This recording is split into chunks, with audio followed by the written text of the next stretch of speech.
अध्याय 7। द्रोण पुत्र को दंड। द्रोण पुत्र कौन है? इसका नाम है अश्वत्थामा।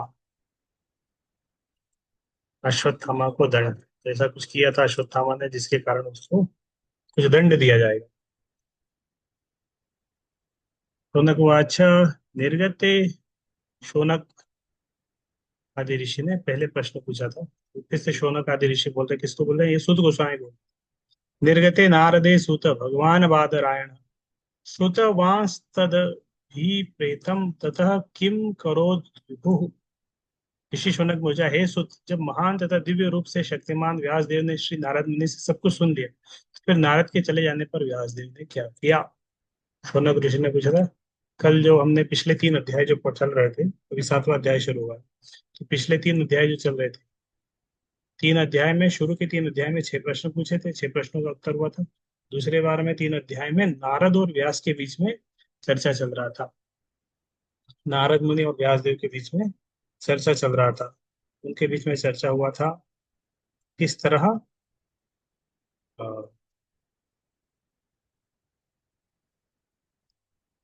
किस तरह नारद मुनि और व्यास देव। तो शौनक ऋषि ने प्रश्न पूछा था सुत गोस्वामी से भागवत के बारे में। भागवत कहाँ से आया, कहाँ से प्रेरणा मिला। और फिर और प्रश्न परीक्षित महाराज के बारे में कुछ प्रश्न पूछा था, तो वही प्रश्नों का उत्तर अभी चल रहा है। तो भागवत का प्रेरणा के बारे में वो 3 अध्याय आ गए। भागवत कहाँ से आया, कहाँ से उनको प्रेरणा मिला, क्या मिला, सब कुछ। अभी नेक्स्ट सीन आ रहा है, परीक्षित महाराज के बारे में पूछा था कि उनके बारे में थोड़ा बताइए, क्या हो गया था उनको, क्यों वो सब कुछ छोड़ के आ, गंगा के किनारे चले गए थे। निर्गते नारदे सुत भगवान बादरायण श्रुत वांस्तत विप्रेतम ततः किम करोद विभु। शौनक वाचा, श्री शौनक ध्यान, निर्गते चले जाने को, निर्गते मतलब गता मत जाना, निर्गते मतलब चले जाने को। नारदे नारद मुनि के, सुत है सुत, भगवान दिव्य रूप से सर्वशक्तिमान बादरायण, वेद व्यास। वेद व्यास मतलब, वेद व्यास का एक नाम है बादरायण। श्रुतमान सुना, तत् उसका अभिप्रेत मन की इच्छा मनोवांछा तथा पश्चात किम क्या करोत किया विभु महान।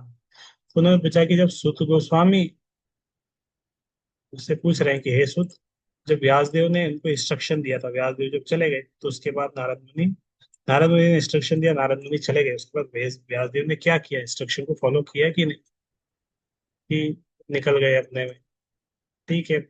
इस तरह नारद मुनि को जब छोटे थे तो वो साधु लोगों ने आए थे उनके घर पे, उन्होंने कुछ उपदेश दिया था। वो साधु लोग जब चले गए तो नारद मुनि उपदेशों का पालन किए। फिर हम किसी को प्रचार करने जाते हैं तो बोलते हैं थोड़ा माला किया करो, ये किया करो, वो करा करो। फिर हम जब आ जाते हैं वो कुछ करते नहीं है, उपदेश उपदेश फॉलो नहीं करते, रेयरली कोई करता है।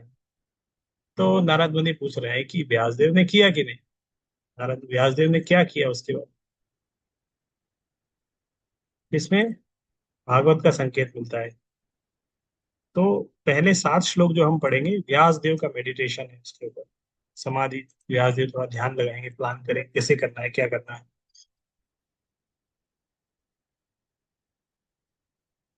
तो इस अध्याय में आएगा परीक्षित महाराज की कैसे उनको माता के घर में बचाया गया।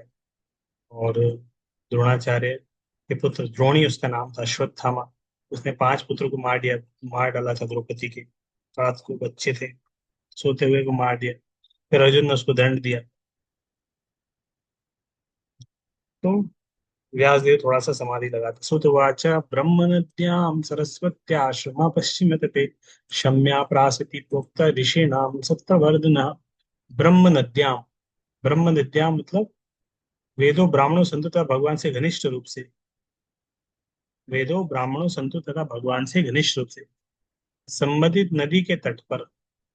ब्रह्म नद्या मतलब ऐसी नदी जो कि थोड़ी आध्यात्मिक नदी थी, वेदों ब्राह्मणों संतों भगवान से जुड़ी हुई थी, इसीलिए वो ब्रह्म हो जाती है।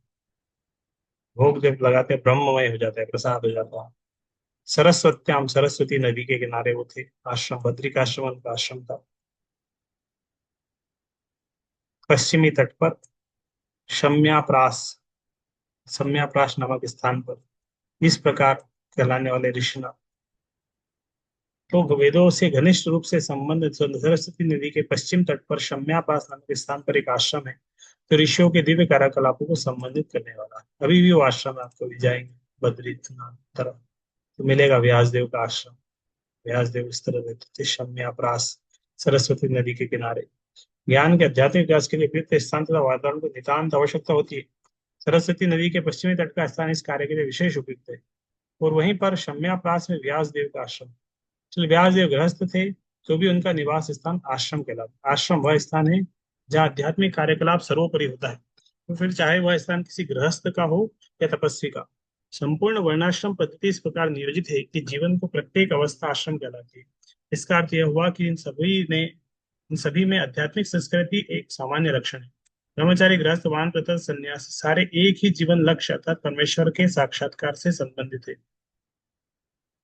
ब्रह्मचारी, गृहस्थ, वानप्रस्थ, संन्यास सबके जीवन का एक ही लक्ष्य है, भगवान से साक्षात्कार करना। अतः जहां तक आध्यात्मिक संस्कृति की बात है, उनमें से कोई भी कम महत्वपूर्ण नहीं है। अंतर तो केवल वैरागी के आधार पर औपचारिकता का होता है।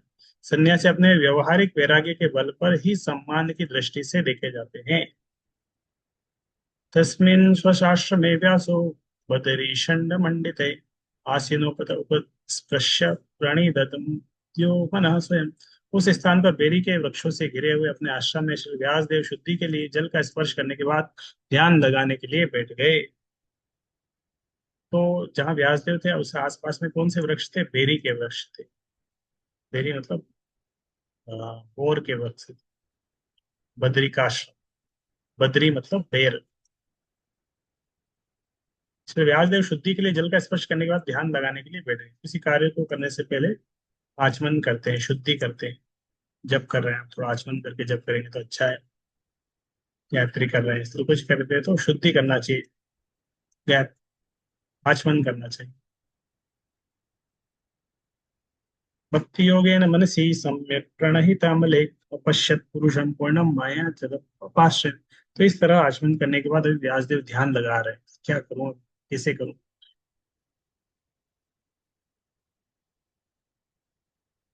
इस प्रकार उन्होंने भौतिकता में किसी लिप्तता के बिना भक्तिमय सेवा, भौतिकता में किसी लिप्त अभी भक्तिमय सेवा से बंद कर अपने मन को पूरी तरह एकाग्र किया। मन को पूरी तरह एकाग्र किया भक्ति योग में, सेवा के द्वारा। इस तरह उन्होंने परमेश्वर के पूर्णतः अधीन उनकी बहिरंगा शक्ति के समेत उनका दर्शन किया। इस तरह उन्होंने परमेश्वर के पूर्णतः अधीन उनकी बहिरंगा शक्ति के समेत उनका दर्शन किया। परम सत्य का सम्यक दर्शन केवल भक्ति योग द्वारा ही किया जा सकता है। इसकी पुष्टि भगवद गीता में भी हुई है। मनुष्य केवल भक्तिमय सेवा द्वारा ही पूर्ण पुरुषोत्तम भगवान की सही से निवृत्ति प्राप्त कर सकता है, और इसे पूर्ण ज्ञान के बल पर ही वो भगवत धाम में प्रवेश कर सकते हैं। निराकार ब्रह्म या अंतर्यामी परमात्मा के पूर्ण ज्ञान से पूर्ण ब्रह्म की अधूरी प्रतीति करके कोई भगवत धाम में प्रवेश नहीं पा सकता। श्री नारद ने श्री व्यासदेव को उपदेश दिया कि वे भगवान तथा उनकी दिव्य लीलाओं के ध्यान में निमग्न हो जाए। श्री व्यासदेव को ब्रह्म तेज नहीं दिखलाई पड़ा, क्योंकि यह पूर्ण दृष्टि नहीं है। पूर्ण दृष्टि तो भगवान का व्यक्तित्व है, जिसकी पुष्टि भगवद गीता में हुई है। वासुदेव सर्व उपदेशों में भी इस बात की पुष्टि की गई है कि भगवान वासुदेव दृश्य ब्रह्म के हिरण्यमयेन पात्रेण द्वारा आच्छादित। तो जब भगवत कृपा से आवरण हटता है, तभी भगवान का वास्तविक मुख का दर्शन होता है। परब्रह्म को यहाँ पर पुरुष या व्यक्ति कहा गया है। परम भगवान का उल्लेख अनेक वैदिक ग्रंथों में हुआ है। भगवत गीता में तो पुरुष की पुष्टि सनातन आदि पुरुष के रूप में हुई है। भगवान पूर्ण पुरुष है। परम पुरुष की अनेक शक्तियां होती है, जिनमें से अंतरंगा, बहिरंगा, तटस्थ शक्तियां विशेष रूप से महत्वपूर्ण है। यहाँ पर बहिरंगा शक्ति का वर्णन हुआ है, जैसा कि उसके कार्यकलापों के वर्णन से स्पष्ट हो जाएगा। अंतरंगा शक्ति परम पुरुष के साथ उसी प्रकार बनी हुई है, इस प्रकार चांदनी के साथ चलनी रहे। तो इस तरह व्यासदेव ने क्या देखा? परमेश्वर के पूर्णतः अधीन उनकी बहिरंगा शक्ति, तो भगवान का दर्शन किया। भगवान के साथ किसका दर्शन किया? माया का, बहिरंगा शक्ति। और माया को देखा, और माया को देखा कि वो भगवान के पूर्णतः अधीन है, भगवान के नियंत्रण में है। भगवान बोले मम माया दुरत्या, मेरी माया है भगवान के अधीन में। ये असम्मोहितो जीवात्मानं त्रिगुणात्मकं परो परो मनो ते अनर्थम तत्कृतम चाभिबध्यते। जीवात्मा तीनों गुणों से अतीत होते हुए भी इस बहिरंगा शक्ति के कारण अपने आप को भौतिक पदार्थ की उपज मानता है, और इस प्रकार भौतिक कष्टों के फलों को भोगता है। तीनों गुणों से अतीत होते हुए भी। तो उन्होंने क्या देखा? भगवान को देखा, माया को देखा कि माया भगवान के अधीन में है।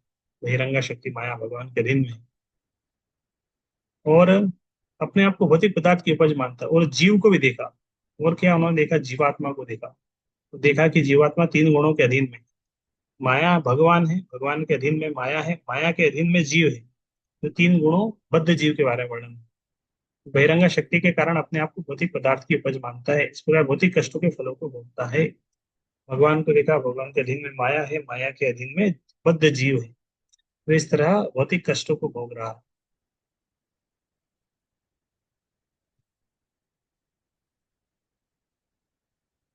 तो व्यासदेव देख रहे हैं कि जीव बहुत कष्ट में है, ये माया के अधीन में है, इसलिए बहुत कष्टमय स्थिति में है जीव।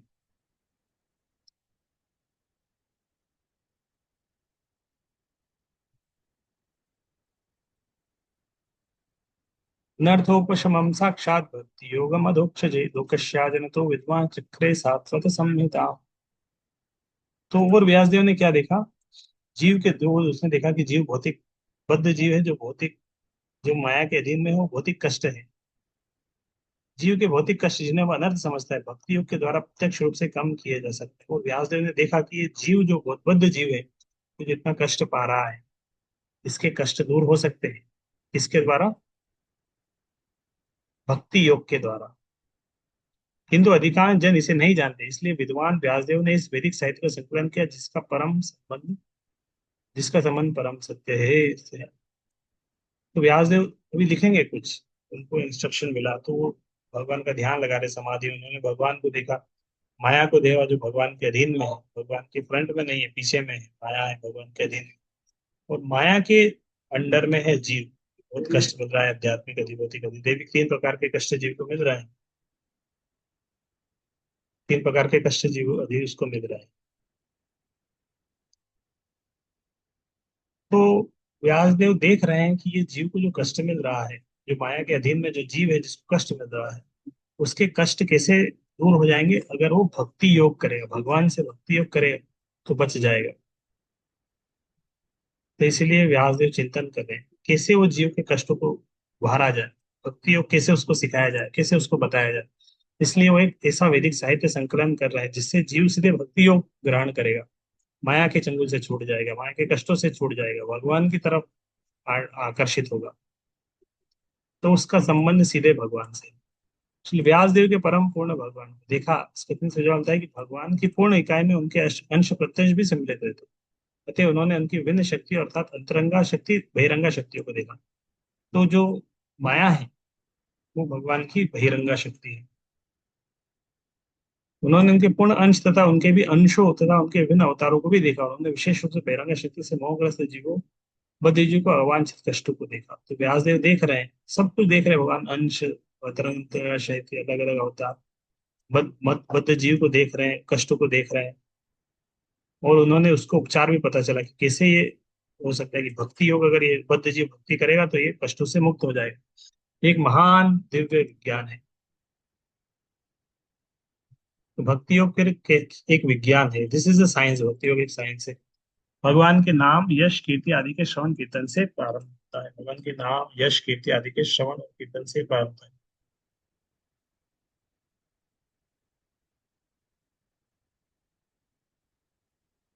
जब भगवान भक्त की निष्ठा से पूर्ण रूप से प्रसन्न होते हैं, तब वे उसे दिव्य प्रेममय सेवा प्रदान कर सकते हैं। लेकिन श्रवण तथा कीर्तन की संस्कृति विधियों से भी जगत के व्यर्थ तथा वांछित दुखों को तुरंत कम किया जा सकता है। भौतिक आसक्ति का स्तर दूर होना दिव्य ज्ञान के विकसित होने की प्रतीक्षा नहीं करता। अभी तो ज्ञान परम सत्य की चरम अनुभूति के लिए भक्तिमय सेवा पर निर्भर होता है। यस्याम्बे श्रूयमाणायाम कृष्णे परम पुरुषे भक्तिरुत्पद्यते पुंसा शुकम है। तो क्या नारद व्यासदेव इस तरह समाधि में क्या रियलाइजेशन कर रहे हैं? यश्याम वे श्रूयमाणायाम, एक साहित्य वो लिखने वाले हैं, यह वैदिक साहित्य निश्चय ही श्रूयमाणायाम, मात्र श्रवण करने से, भागवत जो भी लिखेंगे उसके श्रवण करने से, कृष्ण परम पुरुषे, कृष्ण के बारे में, पर जो परम पुरुष है, भक्ति उत्पद्यते पुंस, वो जीव जो बद्ध जीव है उसके हृदय में भक्ति उत्पन्न होगी। और क्या उसको लाभ मिलेगा? शोक मोह भयापहा, शोक से, संताप से, मोह से और भय से, अपहा भगाने वाला, नष्ट करने वाला है ये साहित्य। तो अब वैदिक साहित्य जिसकी वो अभी संकलन करने वाले हैं, जिसका वो वर्णन करने वाले हैं, ये वैदिक साहित्य क्या है? इसके श्रवण मात्र से पूर्ण पुरुषोत्तम भगवान श्री कृष्ण की प्रेम भक्ति की भावना तुरंत अंकुरित हो जाती है। तो शोक मोह तथा भय की अग्नि को तुरंत बुझा देती है। इंद्रियां तो अनेक हैं, इनमें से कान सर्वाधिक प्रभावशाली है। इंद्रिय प्रगाढ़ निद्रा के सही भी कार्य करते हैं। तो बहुत सारी इंद्रियां हैं, सबसे इफेक्टिव है कान। हमेशा एक्टिव रहते हैं, सो रहे हैं तब भी कान एक्टिव है। मनुष्य जागृत रहते हुए शत्रु से अपनी रक्षा कर सकता है, लेकिन निद्राधीश होने पर केवल कान ही रक्षा करते हैं। व्यक्ति सो रहा है, उसको कोई टच करके उठा नहीं सकता। जोर से बोलेंगे तो कान से वो कान एक्टिव रहता है, आवाज जाएगी, उसको जगा सकते हैं। यहाँ पर जीवन की सर्वोच्च सिद्धि प्राप्त करने के संबंध में श्रवण का महत्व दिया गया है, जो है तीनों भौतिक तापों से मुक्ति। प्रत्येक व्यक्ति प्रत्येक क्षण शोक संतप्त रहता है, भ्रामक वस्तुओं की मृग मरीचिका के पीछे दौड़ता रहता है और अपने काल्पनिक शत्रु से सदैव भयभीत रहता है।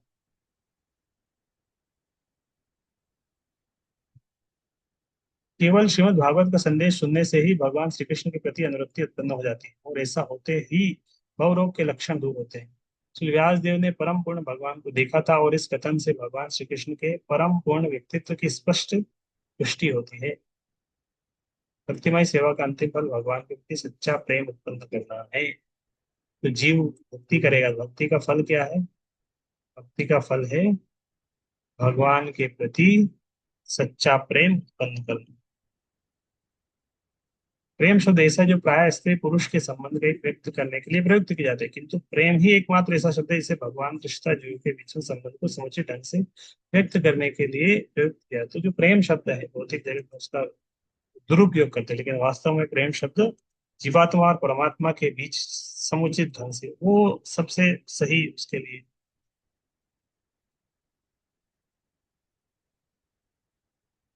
तो ये 7 श्लोक अभी हमने पढ़े, पहले 7 श्लोक थे व्यास देव का मेडिटेशन समाधि। व्यास देव थोड़ा मेडिटेशन में समाधि में देख रहे हैं, उन्होंने भगवान को देखा, भगवान के साथ में माया को देखा, और देखा कि ये माया भगवान के अधीन में है। फिर उन्होंने बद्ध जीव को देखा कि ये बद्ध जीव है जो कि माया के अधीन में है, कष्ट मिल रहा है इस बद्ध जीव को। अब वो कुछ संकलन करने वाले हैं। अब वो उनको ये भी रियलाइजेशन हुआ कि ये जो बद्ध जीव है माया के अधीन में है, इसको इतना कष्ट मिल रहा है, ये कैसे कष्टों से मुक्त हो सकता है? कैसे ये जीव अ, कैसे ये जीव अ, मुक्त हो सकता है कष्टों से, इसके बारे में वो चिंतन कर रहे हैं। और फिर लगा कि भक्ति योग के द्वारा, भक्ति योग के माध्यम से, फिर वो बोले ऐसा ग्रंथ है वैदिक साहित्य जो लिखने वाले हैं, वो पढ़ेंगे तो उस बद्ध जीव के हृदय में भगवान के प्रति भक्ति जागेगी। अब नेक्स्ट, अब हम पढ़ रहे हैं 7, 4 से लेके 7, व्यासदेव का विजन और भागवतम की ग्लोरी जिससे पता चलता है। अब 8 से लेके 11 नंबर श्लोक, श्रील व्यासदेव टीचे श्रीमद भागवतम को ही सन श्रील सुखदेव गोस्वामी। तो ये व्यासदेव जो अभी ग्रंथ लिखने वाले, इन्होंने संकलन किया, फिर उन्होंने इसको पढ़ाया भी, किसको? अपने पुत्र सुखदेव गोस्वामी को पढ़ाया। 8, 9, 10, 11 ये 4 श्लोक अभी हम पढ़ेंगे, उसमें इसका वर्णन। श्रीमद् भागवत का संकलन कर लेने तथा उसे संशोधित करने के बाद महर्षि व्यासदेव ने इसे अपने पुत्र श्री सुखदेव गोस्वामी को पढ़ाया, तो पहले से ही आत्म साक्षात्कार में निरत थे। श्रीमद् भागवत व्यास देव द्वारा ही संकलित ब्रह्म सूत्र का सहज भाष्य है। संहिताम भगवती, संहिता मतलब वैदिक साहित्य। वैदिक साहित्य की अलग अलग वो कैटेगरी रहती है, कुछ संहिता, अरण्यक। तो उसमें संहिता है जिसके अंदर वैदिक साहित्य आता है, स्तुति वगैरह आती है, भगवान से संबंधित है ये। मतलब करके अनुक्रम में शुद्धि तथा आवृत्ति द्वारा उसको कंपाइल किया, फाइनल एडिटिंग किया। अपने पुत्र सुखदेव गोस्वामी को अध्यापक अध्यायाम आस पढ़ाया, निवृत्ति मार्ग पढ़ाया, आत्म साक्षात्कार का मार्ग।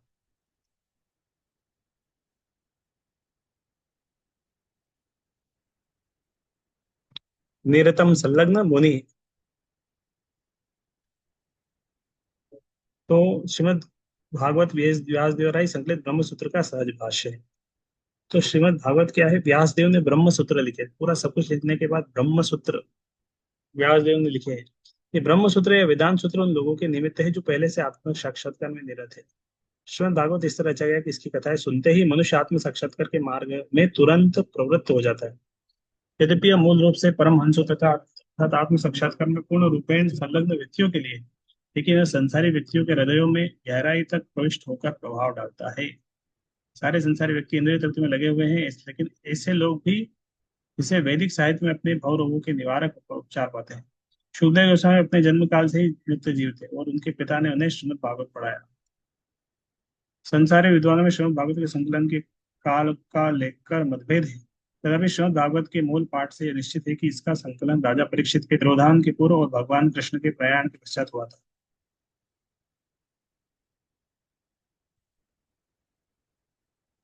तो नेक्स्ट पढ़ते हैं। शौनक वाचा सर्वे निवृत्तिरतः सर्वत्रोपेक्षको मुनिः कश्यवा बृहति मेत्तामात्मा रामः समभ्यसत्।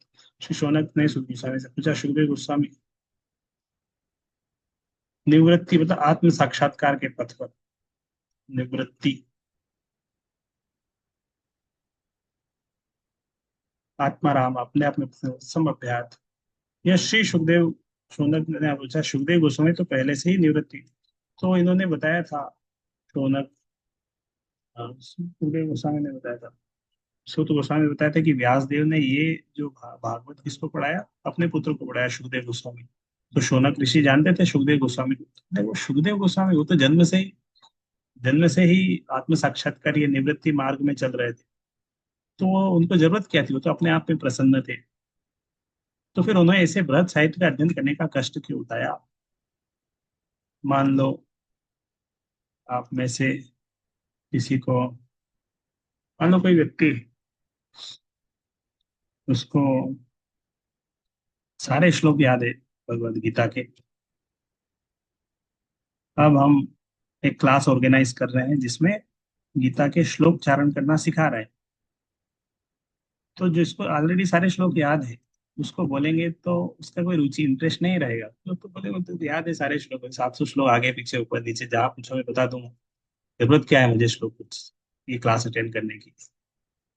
तो हाँ, तो यही शौनक विषय बोला। बोले सुखदेव गोस्वामी वो तो पहले से निवृत्ति मार्ग पर थे, वो अपने आप में प्रसन्न थे। बोले ऐसे बृहद साहित्य का अध्ययन करने का उन्होंने क्यों कष्ट किया। सामान्य लोगों के लिए जीवन की चरम स्थिति भौतिक कार्यकलापों को बंद करके आत्म साक्षात्कार के पथ पर स्थित होने में है। तो लोग इंद्रिय भोग में सुख पाते हैं, भौतिक शारीरिक कल्याण में करने से। तो कर्मी लोग हैं, और हजारों लोग ये कर्मियों से धीरे धीरे आत्म साक्षात के द्वारा आत्माराम बन जाता है। आत्मा का अर्थ है स्व, आराम का अर्थ है सुख पाना। प्रत्येक व्यक्ति आत्माराम मतलब ऐसा व्यक्ति जो, अब उसे बाहर में कुछ सुख नहीं मिलता, ऐसा नहीं लगता कि चलो मोबाइल खरीद लेते हैं बहुत अच्छा लगेगा, आईफोन होगा हमारे पास बहुत अच्छा रहेगा, कार होगी घर में बहुत अच्छा है, बड़ी कार होनी, मर्सिडीज होनी चाहिए, हमारा खुद का घर होना चाहिए, बंगला होना चाहिए। ये बाहरी चीजों में उसे खुशी नहीं है। आत्मा राम है वो, आत्मा में आनंद मिलता है। आत्मा करते स्व, आराम करते सुख पाना। आत्मा की खोज में है। हर व्यक्ति सुख की खोज में है, लेकिन वो सुख की खोज कहाँ कर रहा है, बाहर में कर रहा है, इधर उधर उधर, अलग अलग जगह। आत्मा में सुख की जगह, अतः कर्मियों द्वारा भोगा गया आदर्श सुख आत्मा रामों के आदर्श सुख से भिन्न होता है। आत्मा राम हर तरह से भौतिक भोग के प्रति अन्य मनस्क रहते हैं। श्री सुखदेव गोस्वामी ने यह अवस्था पहले से ही प्राप्त कर ली थी, तो भी उन्होंने इस बृहद भागवत ग्रंथ का अध्ययन करने का कष्ट उठाया। कृतवाच आत्मारामश्च मुनयो निर्ग्रन्थापि रुक्रमे कुर्वन्त्य हेतु की भक्ति इत्थं भूत गुणो हरि। तो ये एक बहुत महत्वपूर्ण श्लोक है। कुछ दिन पहले ये श्लोक हम चैतन्य चरितामृत पढ़ रहे थे, उसमें ये श्लोक आया था। ये कब आया था ये, जब सार्वभौम भट्टाचार्य और चैतन्य महाप्रभु के बीच में चर्चा चल रही थी, उस समय ये श्लोक आया था। और इस श्लोक का, सार्वभौम भट्टाचार्य ने इस श्लोक के 16 अर्थ बता दिए थे, 16 अर्थ अनुवाद बताए। फिर चैतन्य महाप्रभु उस 16 उन्होंने जो अर्थ बताए थे उसको बिना टच किए हुए अलग से बहुत सारे और अर्थ बताए। बहुत सारे भूल गया मैं एग्जैक्ट, 16 से ज्यादा, 30 32 या 64, इस तरह चेतन महाप्रभु उसके व्याख्या। तो सार्वभौम भट्टाचार्य चौंक गए। तो ये आत्मा रामश्च मुनिः, जो आत्मा में आनंद लेते हैं, इसे विभिन्न प्रकार के आत्माराम तथा विशेष रूप से जो आत्म साक्षात के पद पर स्थापित हो चुके हैं, ऐसे आत्माराम यद्यपि समस्त प्रकार के भौतिक बंधनों से मुक्त हो चुके हैं, फिर भी भगवान की अनन्य भक्तिमय सेवा में संलग्न होने के इच्छुक रहते हैं। इसका अर्थ यह हुआ कि भगवान में दिव्य गुण है, अतः वे मुक्त आत्माओं सहित प्रत्येक जीव को आकृष्ट करते हैं। इत्थम भूत गणो हरि, ये बहुत महत्वपूर्ण श्लोक है। इत्थम भूत गणो हरि, भगवान के ऐसे गुण।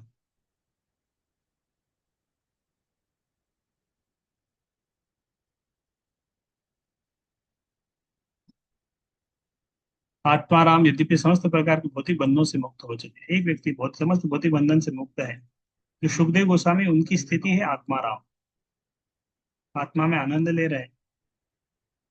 लेकिन ऐसा आत्माराम व्यक्ति भी, आत्मा में आनंद लेना वाला व्यक्ति भी,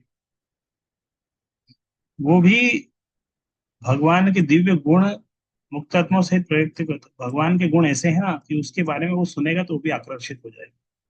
मैं जैसे एक उदाहरण दिया था कि किसी को सारे श्लोक याद है, और वो जब आया मंदिर में, उसको पता चला कि इधर में एक श्लोक का लर्निंग क्लास चल रही है, सबको श्लोक सिखाया जा रहा है, तो वो बोल देगा नहीं नहीं, मुझे क्लास अटेंड नहीं करना, मुझे तो सारे श्लोक याद है। तो उसको पता चलेगा कि वो प्रभु जी धर्मेंद्र मुझे सिखा रहे हैं श्लोक। अरे हमें तो सारे श्लोक याद है, क्या सीखना श्लोक। तो वो जाएगा नहीं, क्लास में नहीं आएगा श्लोक लर्निंग। फिर वही व्यक्ति है, उसको पता चलेगा कि अमोघ लीला प्रभु आए हैं, वो श्लोक सिखा रहे हैं, अमोघ लीला प्रभु श्लोक सिखा रहे हैं भगवत गीता के।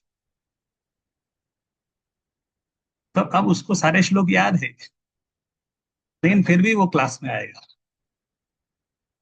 क्यों आएगा? क्योंकि उसको पता है कि अमोघ लीला प्रभु श्लोक सिखाएंगे, हमारे धर्मेंद्र प्रभु जी जैसा सिखाते हैं, इस तरह बोरिंग श्लोक क्लास नहीं होगा, बोरिंग नहीं लगेगा। हम सिखाएंगे तो बोरिंग लगेगा, मजे नहीं आएंगे। लेकिन अमोघ लीला प्रभु सिखाएंगे तो वो श्लोक तो सिखा ही देंगे, साथ में एंटरटेनमेंट होगा, एक ऐसे तरीके से सिखाएंगे तो उसको श्लोक याद है, फिर भी वो क्लास में आके बैठेगा। तो ये अच्छा उदाहरण है। तो इस तरह आत्माराम व्यक्ति है, जिसको भौतिक बंधन से मुक्त है। सुखदेव गोस्वामी आत्माराम है, लेकिन ऐसा आत्माराम व्यक्ति भी जब भगवान के दिव्य गुण के बारे में चर्चा होता है, भगवान के नाम रूप गुण कीर्तन होता है, वो व्यक्ति भी आकर्षित हो जाता है। ऐसे भगवान के गुण हैं, इसलिए भगवान के इस तरह के दिव्य गुण हैं। चैतन्य महाप्रभु ने अपने प्रमुख भक्त सनातन गोस्वामी के समक्ष इस आत्माराम श्लोक की व्याख्या अत्यंत विशद रूप में की। उन्होंने श्लोक के 11 तत्वों का संकेत किया।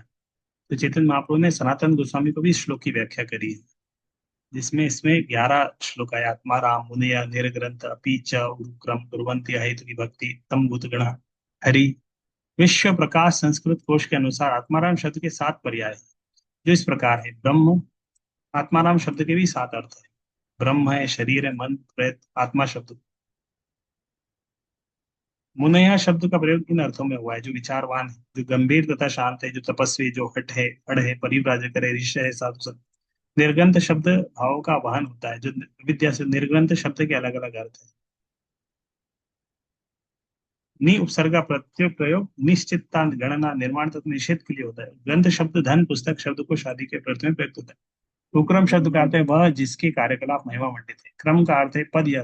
गुरुक्रम शब्द विशेष रूप से भगवान के वामन अवतार का सूचक है, जिन्होंने अपने अमाप पगों से सारे ब्रह्मांड को नाप लिया। भगवान विष्णु शक्तिमान है, उनके कार्यकलाप इतने महिमामय है कि उन्होंने अपनी अंतरंगा शक्ति से आध्यात्मिक जगत की तथा बहिरंगा शक्ति से भौतिक जगत की सृष्टि की है। अपने सर्वव्यापक पक्ष के कारण वे परम सत्य के रूप में सर्वत्र विद्यमान है, और अपने वैयक्तिक रूप से भी वे सदैव अपने गोलोक वृंदावन धाम में उपस्थित रहते हैं। यहाँ पर अत्यंत विविधामय दिव्य लीलाओं का प्रदर्शन करते हैं। संस्कृत क्रिया और व्यवस्था के अनुसार कुरंती का अर्थ है किसी अन्य के लिए काम करना। इसका अर्थ यह हुआ कि आत्माराम भगवान की भक्ति में सेवा अपने स्वार्थवश नहीं, अपितु भगवान उत्क्रम की प्रसन्नता के लिए करते हैं। तो ये बहुत डिटेल में इसका तात्पर्य है। तो ये विशेष रूप से श्लोक महत्वपूर्ण है, उसको याद कर सकते हैं। फिर नेक्स्ट आया, तो ये कौन सा सीन चल रहा है जिसमें आ रहा है कि व्यासदेव अपने पुत्र सुखदेव गोस्वामी को भागवत की शिक्षा देंगे। क्यों सुखदेव गोस्वामी आकर्षित हुए, उसका प्रश्न पूछा होगा, उनको क्या जरूरत थी। बोल रहे हैं श्रील व्यासदेव के पुत्र श्रील सुखदेव गोस्वामी न केवल दिव्य शक्ति से युक्त थे, अभी तो वे भगवान के भक्तों के भी अत्यंत प्रिय थे। इस प्रकार उन्होंने इस महान कथा का अध्ययन किया। बोले कि भागवत को अध्ययन किसने किया? सुखदेव गोस्वामी ने अध्ययन। ब्रह्मवेद पुराण में आता है कि सुखदेव गोस्वामी अपनी माता के गर्भ में ही मुक्तात्मा थे। श्री व्यासदेव जानते थे कि बालक जन्म लेने के बाद कभी घर में नहीं रहेगा, थे उन्होंने बालक को भागवत की रूपरेखा सुनाई। उन्होंने पिता ये घर जन्म लेते ही ये घर से चला जाएगा, फिर भागवत के बारे में सिखाया, जिससे वह भगवान की दिव्य लीलाओं के अनुरक्त होता रहे। जन्म लेने के बाद यह बालक यथार्थ में श्लोकों का पाठ करके भागवत की विषय वस्तु में और भी अधिक शिक्षित बन गया।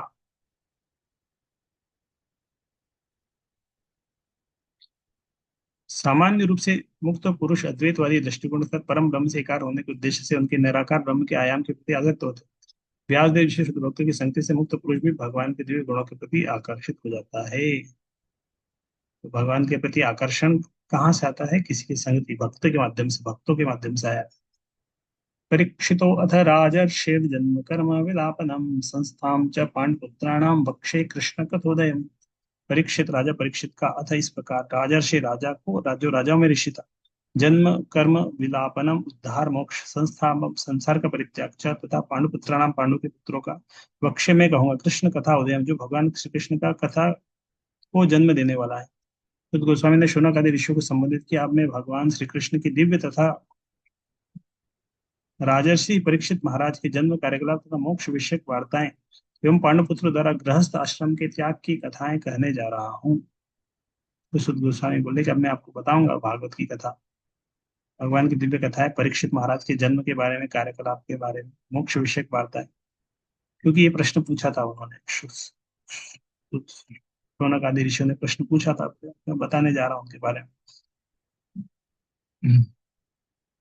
भगवान कृष्ण पतित आत्माओं पर इतने दयालु हैं कि विभिन्न जीवों के मध्य स्वयं अवतरित होते हैं, इनके दैनिक कार्यकलापों में भाग लेते हैं। कोई भी ऐतिहासिक तथ्य चाहे पुराना हो या नया, यदि उसका संबंध कृष्ण की लीलाओं से है तो उसे भगवान की दिव्य कथा समझना चाहिए। कृष्ण के बिना पुराण महाभारत जैसे पूरक ग्रंथ निरी कहानियां या निराश है। तो नेक्स्ट 13 और 14 नंबर श्लोक। यदा मृधे कौरव संजयाना वीरेश्यथो वीरगतिं गतेषु प्रकोदरात् विद गदाभिमर्श भग्नो दंडे धृतराष्ट्र। तो स्टोरी शुरू कर रहे हैं, भागवत का स्टोरी शुरू हो रहा है। 11 तक भागवत का महिमा बताया। अभी ये 13-14 यहाँ से शुरू हो रहा है नया सीन। सुद Goswami start answering question about Parikshit महाराज। परीक्षित महाराज के बारे में प्रश्न पूछा था। कब पूछा था? चौथे अध्याय के शुरुआत में। चौथे अध्याय के शुरुआत में एक भागवत के बारे में प्रश्न पूछा था, तो भागवत के बारे में प्रश्न के उत्तर में 3 अध्याय आ गए थे, भागवत का इंस्पिरेशन। अब प्रश्न पूछा था परीक्षित महाराज के बारे में, उस समय प्रश्न पूछा, तो अब डिटेल में बताने जा रहे हैं। बोला मैं परीक्षित महाराज के बारे में आपको बताऊंगा। तो परीक्षित महाराज के बारे में सीन अभी शुरू होगा। यथा मृधे, मृधे मतलब युद्ध भूमि में, कौरव धृतराष्ट्र के पक्ष वाले, संजयाना पांडवों के पक्ष के, वीरेशु युद्धाओं में, अथो इस तरह वीर गति युद्धाओं के योग्य स्थान गतेशु प्राप्त करने पर वकोदर अभीम आविद्ध प्रताड़ित गदा गदा से अभिमर्श विलाप करते, भग्न टूटा हुआ उरुदंडे मेरुदंड, धृतराष्ट्र पुत्र था, धृतराष्ट्र का पुत्र भर्तु स्वामी का जुगुप्सितम अत्यंत नृशंस। तो अब शुरू हो रही स्टोरी। जब दोनों दलों कौरव तथा पांडव के अपने अपने युद्धागण कुरुक्षेत्र के युद्ध स्थल में मारे जा चुके थे, व्रत योद्धाओं को उनकी इच्छित गति प्राप्त हो गई थी, और जब भीमसेन की गदा से प्रहार से मेरुदंड टूट जाने से धृतराष्ट्र का पुत्र विलाप करता गिर पड़ा था, तो द्रोणाचार्य के पुत्र ने द्रौपदी के साथ सोते हुए पांचों पुत्र के सिरों को काट कर मूर्खतावश उन्हें उपहार ये सोचते हुए अर्प किया कि इससे उसका स्वामी प्रसन्न होगा। लेकिन दुर्योधन ने इस जघन्य कृत्य की निंदा की और वह तनिक भी प्रसन्न नहीं हुआ। तो दुर्योधन अभी मरने वाला है, डेथ बेड पे है, उसकी जंगा टूट गई है, परेशान है। तो द्रोणाचार्य अभी ये द्रोणी अभी जिंदा है, अशुभ था, उसने सोचा कि मैं खुश करता हूँ दुर्योधन से, दुर्योधन को मरने से पहले एक बार खुश कर देता हूँ। तो रातों रात रात में जाके उस द्रौपदी के 5 पुत्रों के सिर काट दी, पांचों पुत्रों के सिर लेके आया, दुर्योधन के पास दिखाया, ये रहे पांचों के पुत्र, मैंने मार दिया सबको। तो दुर्योधन खुश नहीं हुआ उससे, वो भी दुखी हुआ।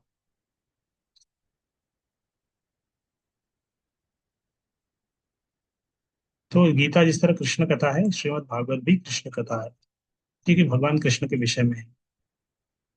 तो भगवान चैतन्य महाप्रभु चाहते थे कि दोनों कृष्ण कथाओं के विषय में हम जाने, प्रत्येक व्यक्ति इन दोनों कृष्ण कथा के बारे में, गीता के बारे में भी जाने, भागवत के बारे में। भगवान कृष्ण चैतन्य भगवान कृष्ण के चैतन्य, कृष्ण के भक्त के वेश में साक्षात कृष्ण थे। भगवान कृष्ण तथा श्री चैतन्य दोनों महाप्रभु के मंतव्य समान। भगवान चैतन्य की इच्छा थी कि जिन्होंने भारत में जन्म लिया है वे सारे लोग इन कृष्ण कथाओं को गंभीरता पूर्वक समझे, इन पूर्ण अनुभूति के बाद विश्व के प्रत्येक भाग में इस दिव्य संदेश का प्रचार करें। इससे त्रस्त विश्व में वांछित शांति तथा संपन्नता प्राप्त हो सकेगी। माता शिशु नाम निर्नम सुतानाम दिशम्य घोरम परितप्यमाना पांडवों के 5 पुत्रों की माता द्रौपदी अपने पुत्रों का वध सुनकर आंसुओं से भरी आंखों के साथ शोक से विलाप करने लगी। इस घोर क्षति से उसे ढांढस बंधाते हुए अर्जुन इस प्रकार बोले। तो 5 पुत्रों का वध हो गया रातों रात। तो इस तरह बोध बालक है, उन्होंने कुछ किया नहीं, छोटे बालक है, उनकी उनकी मृत्यु हो गई घोर नृशंसता पूर्वक। तो द्रौपदी बहुत शोक करे, एक पुत्र के मरने से कितना कष्ट होता है, एक साथ सार 5 पुत्र की मृत्यु हो गई, कितना खुशी होगा, 5 पुत्र है एकदम देखा 5 की मृत्यु हो गई। बहुत कष्ट था द्रौपदी के हृदय में, विलाप कर रही थी। तो उसके आंखों में आंसू थे, बाष्पकल आकुल पक्षी आकुल अक्षी। तो उसको धीरज बताने के लिए, उसको खुश करने के लिए अर्जुन ने उसको बोला, तदा शुचस्ते प्रमजामि भद्रे यत्त्वं बन्धोषिर आतिता अततायिनः गाण्डीवमुक्ते द्विशिखेरुपाहरे त्वाक्रम्य यत्स्नास्यसि दग्धपुत्रा। हे देवी, जब मैं अपने गांडीव धनुष से छोड़े गए तीरों से उस ब्राह्मण का सिर काट के तुम्हें भेंट करूंगा, तभी मैं तुम्हारी आंखों से आंसू पोंछूंगा और तुम्हें सांत्वना प्रदान करूंगा। तब तुम अपने पुत्रों के शरीरों का दाह करने के बाद उसके सिर पर खड़ी होकर स्नान करना। गांडीव अर्जुन ने बोला कि हे देवी, अब मैं उस ब्राह्मण का सिर काट दूंगा गांडीव धनुष से, तुम्हें लेके आऊंगा सिर, तुम अपने आंखों से आंसू पोंछना, तब मैं तुम्हें सांत्वना प्रदान करूंगा।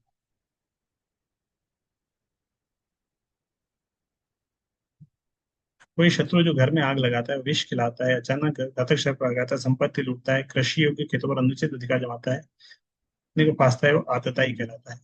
6 प्रकार के आतताई भगवत गीता में भी आता है। 6 प्रकार के आतताई है। ऐसा आतताई चाहे वो ब्राह्मण हो या ब्राह्मण का तथाकथित पुत्र ही क्यों ना हो, सब प्रकार से दंडनीय है। तो इस तरह के आतताई को दंड देना चाहिए, कोई भी क्यों ना हो, राजा का पुत्र क्यों ना हो, आतताई है तो दंड देना चाहिए। जब अर्जुन ने अश्वत्थामा नामक आतताई का सिर काटने की प्रतिज्ञा की, तो वो भली भांति जानता था कि अश्वत्थामा ब्राह्मण का पुत्र है, लेकिन चूंकि उस तथाकथित ब्राह्मण ने कसाई जैसा कार्य किया था, वह आतताई था, उसे दुर्द ब्राह्मण के पुत्र को मारने में कोई पाप नहीं था। इस प्रकार मित्र तथा सारथी के रूप में अच्युत भगवान द्वारा मार्गदर्शित किए जाने वाले अर्जुन ने अपनी प्रियतमा को ऐसे कथनों से तुष्ट किया। तब उसने अपना कवच धारण किया और भयानक अस्त्र शस्त्रों से लैस होकर वह अपने रथ पर चढ़कर अपने गुरुपुत्र अश्वत्थामा का पीछा करने के लिए निकल पड़ा। इस तरह अर्जुन क्या किया, अर्जुन ने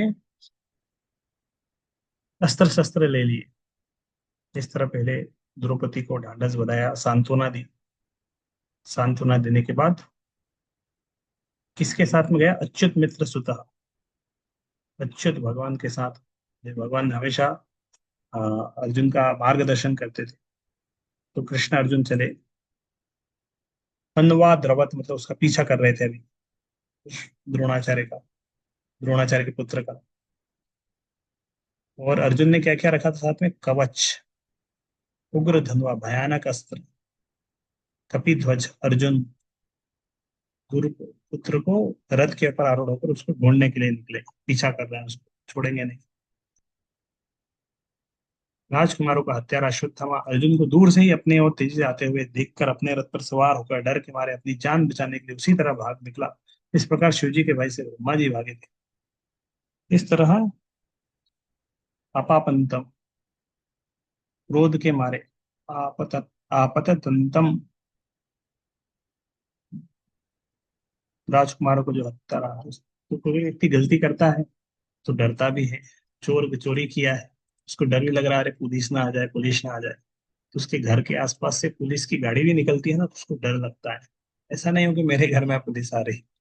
कोई व्यक्ति चोरी किया है और उसके घर के पास में रोड है, वहां से पुलिस की गाड़ी निकल रही है, तो पुलिस की गाड़ी वहां से निकलती है ना, तो जो चोर है उसको डर लगेगा, है ऐसा तो नहीं हो कहीं ने पता चल गया, कहीं सीसीटीवी में मेरा फोटो आ गया, किसी ने कंप्लेन तो नहीं कर दिया, ऐसा तो नहीं कि पुलिस मेरे घर में आ रही है, उसको डर लगेगा। उसको उसको डर लगेगा। तो इस तरह आ,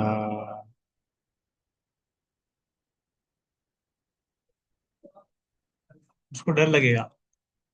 तो इसी तरह अश्वत्थामा डर को डर लग रहा था कि ऐसा तो नहीं कि मेरे पास आ जाएगा सीधे।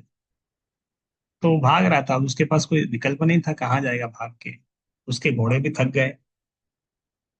अब उसके पास अनंतिम अस्त्र था, ब्रह्मास्त्र। सबसे ज्यादा अगर कुछ पावरफुल उसके पास अस्त्र था, वे ब्रह्मास्त्र, आणविक हथियार, परमाणु, तो अभी बताया, एटम बम। आजकल जिस तरह एटम बम है, इसी तरह ब्रह्मास्त्र है, एटम, उससे भी ज्यादा शक्तिशाली। तो अर्जुन के अपने आप को बचाने के लिए अश्वत्थामा के पास ब्रह्मास्त्र के अलावा दूसरा कोई विकल्प नहीं था। जब कोई विकल्प नहीं रहता तब ब्रह्मास्त्र नामक परमाणु हथियार का प्रयोग किया जाता है। यहाँ पर द्विजात्मता शब्द महत्वपूर्ण है। दो देशों में युद्ध हो रहा है, देख रहा है, ये देखा, ये हुआ, ये हुआ, बाद में फिर अगर आप कुछ नहीं हो सकता है तो फिर वो एटम बम का धमकी देने लग जाते हैं। हम एटम बम छोड़ देंगे, हम एटम बम छोड़ देंगे, हमारे पास एटम बम है। क्योंकि उनके पास दूसरा कोई विकल्प नहीं है। दूसरा कोई विकल्प नहीं है ना। तो अ, इस तरह अश्वत्थामा के पुत्र की तरह एक्ट करते हैं। कोई दूसरा नहीं। तो बार बार परमाणु बम का बात करते हैं। तो ये जो था अश्वत्थामा, पहले भी ब्रह्म बंधु कहलाता था।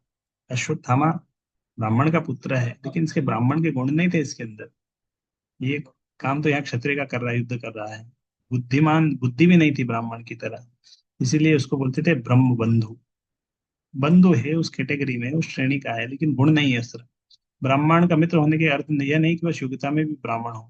ब्राह्मण का मित्र या पुत्र पूर्ण रूप से योग्य होने पर ही ब्राह्मण कहला सकता है। योग्यता नहीं थी लेकिन, इसलिए उसको ब्रह्म बंधु था। अथोपस्पृश्य सलिलं संदधे तत्समाहित अजाननपि संहारं प्राणकृच्छ उपस्थिते। तो उपस्पृश्य, तो उसने भी अब तैयारी करना शुरू कर दी। प्राण संकट में थे, तो उसने भी वो आचमन वगैरह किया, पानी वगैरह से, जल से। अथोपस्पृश, इस प्रकार उपस्पृश, पवित्रता के लिए उसने जल को स्पर्श किया, आचमन किया होगा। सलील मतलब जल। और संदंधे, मंत्र पढ़े, स्मरण किया। ब्रह्मास्त्र छोड़ने से पहले कुछ स्मरण किया, संदंधे मंत्र पढ़ा, और ध्यान में चले गए ब्रह्मास्त्र को इनवाइट करने के लिए, वो एक अस्त्र के अंदर वो शक्ति देने के लिए। अजानन्नपि समार, मतलब वो ब्रह्मास्त्र को की शक्ति को इन्वेस्ट करने की, भगवान राम ने एक बार एक तिनके को अस्त्र के रूप में फेंक दिया था। जो एक कौवा एक बार आके सीता माता आ, के पास आकर डिस्टर्ब किया था, तो भगवान राम ने एक तिनके को उठाया। इंद्र का पुत्र था वो, जयंत। तो भगवान राम ने तिनके को इम्पावर्ड कर दिया, ब्रह्मास्त्र की तरह उसके पीछे फेंक दिया। इस तरह इम्पावर्ड कर, अजानन्नपि संहारम प्राण कृच्च उपस्थित। चूंकि इसके प्राण संकट में था, तो उसने अपने आप को पवित्र करने के लिए जल का स्पर्श किया, ब्रह्मास्त्र चलाने के लिए मंत्रोच्चार पर अपना ध्यान एकत्र किया। यदि भी उसे इस अस्त्र को वापस लाने की विधि ज्ञात नहीं थी, चलाना आता है, उसको वापस लाना की विधि ज्ञात नहीं। एक बार भौतिक कार्यकलापों की सूक्ष्म रूप, भौतिक कार्य पद्धति स्थूलतर विधियों से अधिक सूक्ष्म होती है। इस तरह भौतिक कार्यकलापों के से स्वरूप ध्वनि की शुद्धता द्वारा प्राप्त किए जाते हैं। यहाँ पर ब्रह्मास्त्र का मंत्रोच्चार द्वारा क्रियाशील करने के लिए इस विधि का अपनाया गया। ततः प्रादुष्य कृतं तेजः प्रचंडं सर्वतो दिशं प्राणापदं विप्रेक्ष्य विष्णुं जिष्णुरुवाचः। तत्पश्चात समस्त दिशाओं में प्रचंड प्रकाश फैल गया, इतना उग्र था कि अर्जुन को अपने प्राण संकट में जान पड़े। अतः उसने भगवान श्री कृष्ण को संबोधित करना प्रारंभ किया। तो अर्जुन को लग रहा अब मेरे प्राण भी संकट में लग रहे हैं। बहुत एकदम से बहुत तेज प्रकाश आने लगा। अर्जुन भी डर गए, क्या हो क्या रहा है, समझ में नहीं आ रहा। तो भगवान कृष्ण साथ में था, तो अर्जुन तुरंत भगवान कृष्ण से पूछ लेता था। जिस तरह आजकल लोग हैं, कभी भी कुछ समझ में नहीं आ रहा, कुछ नहीं आता, तुरंत लोग गूगल में डाल देते हैं, इसका अर्थ क्या है, ऐसा क्या है, ये क्या है, वो क्या है, या चैट जीपीटी से पूछ लेते हैं। तो इस तरह अर्जुन के पास क्या था, अर्जुन के साथ में भगवान के वो है, भगवान कृष्ण थे। अर्जुन समस्या में आता था तो अर्जुन भगवान कृष्ण को पूछता था। अभी ऐसी स्थिति अर्जुन को समझ में नहीं आ रहा तो कृष्ण से वो पूछ रहा।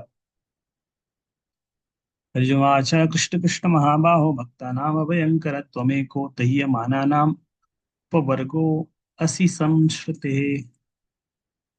तो 22 से 26 ये श्लोक, ये वाला सीन अभी चला। Arjun offers prayers to Lord Krishna. Arjun भगवान से प्रार्थना करने लगता है। भगवान से अर्जुन क्या करेगा? प्रार्थना करेगा। और अर्जुन प्रार्थना करेगा कि ये क्या हो रहा है। अर्जुन ने कहा है, भगवान श्री कृष्ण आप सर्वशक्तिमान परमेश्वर है। आपकी विद शक्तियों की कोई सीमा नहीं आती है। एकमात्र आप ही अपने भक्तों के हृदयों में अभय उत्पन्न करने में समर्थ है। बहुत ही कष्टों की ज्वालाओं में फंसे सारे लोग केवल आप में ही मोक्ष का मार्ग पा सकते हैं। प्रार्थना कर रहा है। इस तरह कठिन परिस्थिति कुछ समझ में नहीं आ रहा तो परेशान नहीं होना चाहिए, भगवान से प्रार्थना करना चाहिए।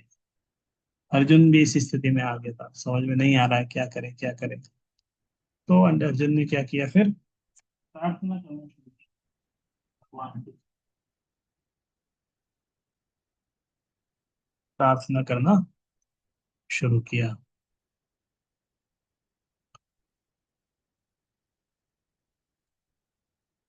तो ये अध्याय थोड़ा बड़ा है, इसमें 48 58 श्लोक है। तभी तो क्या हम थोड़ा तात्पर्य भी पढ़ते हैं, अनुवाद के ऊपर भी थोड़ा चर्चा करते हैं, समय ज्यादा लग रहा है।